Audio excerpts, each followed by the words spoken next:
командировки ехал с Новороссийска. И вот только выехали с Новороса, ну там немножко проехали всего.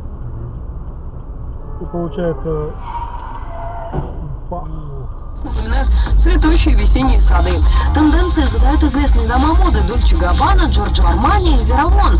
Кстати, дизайнеры не только намекают, но и открыто заявляют: каждая уважающая себя модница должна иметь в своем гардеробе хотя бы одну вещь с цветочной аппликацией.